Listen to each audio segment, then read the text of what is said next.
जय माता दी दोस्तों। आज मैं आपको एक माँ और बेटे का सच्ची कहानी बताऊंगी। ध्यान से सुनिएगा।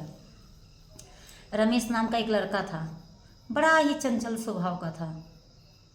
तो जब देखो तब किसी से न किसी से झगड़ा करके घर आ जाता था, किसी को मार के, किसी का कुछ तोड़ के, या किसी का कुछ उसके घर में कुछ फेंक के, इस तरह मतलब बदमाशी करके वो घर भाग आता था। तो माँ उससे बहुत डांटती और डांटने के साथ साथ हमेशा यही कहती कि मैंने तुम्हें जन्म दे के बहुत बड़ा गलती कर दिया है, कि तुम आदमी नहीं बन सकते हो। हाँ, कि तुम जहाँ भी जाते हो मुझे बात सुनाते हो। अगर कहीं रिश्तेदार के वहाँ भी ले जाऊँ तो वहीं भी जाके तुम मतलब चार बात सुना देते हो, कहीं तुमको ले जाने लायक भी नहीं है। क्या मैंने एक नालायक लड़का को जन्म दिया? तो वो क्रोधित हो जाता था। हर बार माँ यही बात कहती है, नालायक नालायक, मैंने जन्म दिया जन्म दिया। तो एक दिन गुस्से में अपनी माँ से कहा, माँ मुझे बड़ा हो जाने दो, मैं तुम्हारा कर्ज अदा कर दूंगा। तो माँ बोली पहले बड़ा तो हो, तू तो हमको बड़ा होते तो तू हमको मार डालेगा तभी तू बड़ा होगा, मैं जिंदा रहूंगी तब ना तुम मेरा कर्ज अदा करेगा। तो लड़का बोला कि चलो चलो, तुम्हारा कर्ज मैं जिस दिन 20 साल का हो जाऊंगा उस दिन तुम्हारा कर्ज मैं जरूर अदा करूंगा। तो देखते देखते 20 साल उम्र हो गया लड़का का, 20-22 साल का हो गया। तो कहने लगा, जे माँ अब तो मैं पढ़ाई भी कर लिया और पढ़ाई भी कर रहा हूँ, सोच रहा हूँ कि क्यों ना तुम्हारा कर्ज उतार दूँ। तो माँ कहती है, हाँ अभी समय तो है, तो तुम चाहो तो उतार सकते हो, नहीं तो कुछ दिन और जाने दो। तो कहा नहीं माँ, मैं अब लायक हो चुका हूँ कि मैं अब आपका कर्ज अदा कर सकता हूँ। तो माँ बोली अभी नहीं, मैं जब बोलूँगी तभी तुम मेरा कर्ज अदा करना। तो कहे ठीक है माँ। तो देखते देखते और भी 6-7 साल कट गया। तो लड़का का 28 वर्ष रमेश का उम्र हो गया। तब एक दिन एक मतलब आदमी आया तो कहा कि अपना बेटा को शादी करिएगा, नौकरी चाकरी सब तो हो गया है बेटा को, तो क्या आप शादी करिएगा? तो कही हाँ बेटा का शादी करेंगे। तो बेटा से बात की रमेश से, ये बेटा शादी के लिए तुमको पूछना था, तो तुम शादी करोगे क्या? तो बोला हाँ माँ शादी तो करूँगा, लेकिन आपका पहले कर्ज अदा कर दूँ तभी ना मैं विवाह करूँगा। तो माँ बोली हाँ। तो क्या माँ आप अब वो समय आ गया है कि मैं आपका कर्ज उतारूँ? तो माँ कहती है हाँ अभी समय सही है, अभी समय सही है, तुम चाहो तो मेरा कर्ज उतार दे सकते हो। तुम कहता है कि चलो माँ बोलो कैसे उतारा जाएगा आपका कर्ज।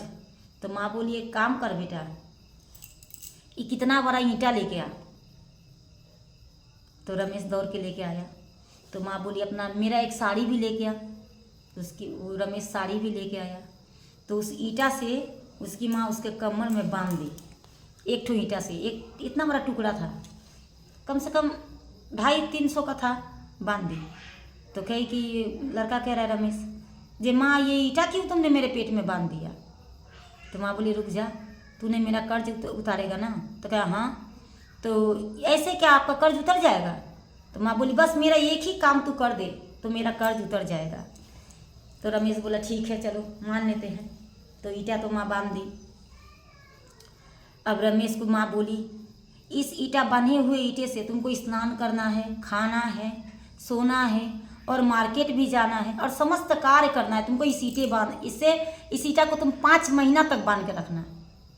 तो रमेश बोला ठीक है कोई बात नहीं है मेरे लिए, आपका कर्ज तो उतर जाएगा ना? तो माँ बोली हाँ बेटा उतर जाएगा। इस तरह करते करते 5 महीना पार हो गया। तो 5वें महीना में उसकी माँ का की और एक ईंटा उसमें डाल दी। तो बोले माँ और एक ईंटा क्यों डाल दी? कहे इसका ये कितना का वजन हो सकता है? तो कहे 1 किलो तो हो गया। तो कहे तुम अभी इसको 1 महीना लेके ढो। 1 महीना बीत गया। 6वां महीना पर आया तो माँ ने और एक ईंटा डाल दिया। 7वां महीना बीता तो और एक ईंटा पड़ गया। 8वां महीना आया तो और एक ईंटा पड़ गया। 9वां महीना में और एक ईंटा पड़ गया। ऐसे करते करते माँ ने 3.5 किलो का वजन उसके शरीर में बांध दिया।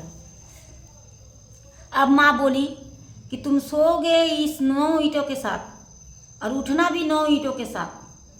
3.5 किलो का ईंटा है, 3.5 किलो का ईंटा लेकर तुमको मतलब शौच भी करना है, खाना भी है, पीना भी है, सोना भी है, उठना है, बैठना है, समस्त कार्य भी करना है। तो कहे माँ मैं ऑफिस जो जाता हूँ, कहे तुमको इस ईंटा बांध के ही तुमको ऑफिस जाना है। तो कहा ठीक है। इस प्रकार लड़का तो ऑफिस में गया तो सभी हंसने लगे, अरे इसके शरीर में इतना ईंटा क्यों बांधा है? तो वो कह रहा है कि मैं तो अपनी माँ का कर्ज अदा कर रहा हूँ। तो जैसे 3.5 किलो का वजन 9 महीना तक माँ जब 9 महीना का हुआ ना तो उसमें मान 3.5 किलो का वजन का ईटा उसमें डाल दी। तब वो 2 दिन से 3 दिन रहा। उसके बाद कह रहा माँ माँ माँ तू ये जल्दी से खोल दे। तो माँ बोली क्यों क्यों खोल दूँ, अभी तो 3 दिन पर मतलब चल रहा है, अभी तो 27 दिन बाकी है, तो अभी नहीं खोला जाएगा, 1 महीना पूरा तुमको काटना है इसी तरह। कि नहीं माँ अब 1 दिन भी ज़्यादा नहीं होना चाहिए, नहीं तो मैं मर जाऊँगा, मेरे कमर में बहुत दर्द हो रहा है माँ, मेरे सारा शरीर फट रहा है दर्द के मारे, मैं नहीं सकूँगा माँ, मैं नहीं सकूँगा, मैं हार गया आपके आगे। हाँ मैं आपका कर्ज नहीं अदा कर सकूँगा। मुझे सब समझ में आ गया जे आपने मुझे ईटा क्यों बांधा, किस लिए बांधा, मुझे सब समझ में आ गया। तब माँ कहती है क्या समझ में तुमको आ गया। तो कहता माँ 9 महीने आप कितने तकलीफ से मुझे ली हैं। तो माँ कहती है कि तेरा वजन 3.5 किलो का था और मैंने तुझे पेट में लेकर ही पूरा संसार का काम भी किया और तुझे इंसान भी बनाया, आज तुझे मैं मर्द भी बनाई। हाँ और तुझे पेट में लेके मैं भी काम की और तुझको भी काम करने के लिए बोली, तो तू हार गया। तो माँ का बराबरी कभी नहीं कोई कर सकता। और कहते हो कि माँ का कर्ज अदा करोगे, है तुम्हारे खून में दम, माँ का कर्ज अदा कर दोगे। माँ से बड़ा ना योद्धा इस संसार में कोई नहीं है।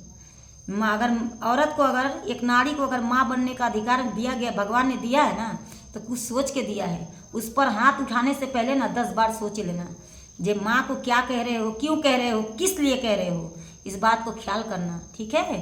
माँ को एक शब्द जो बोल देते हो तुम लोग मुंह उठा के, तुम लोग को समझ में आता नहीं है। एक दिन माँ के जगह पर अपने आप को रखना, सब समझ में आ जाएगा माँ क्या है। माँ अलंकार है, माँ प्रेम है, माँ आराध्या है, माँ तो जगत जननी है। माँ की तुलना कभी किसी से मत करिए। जय माता दी।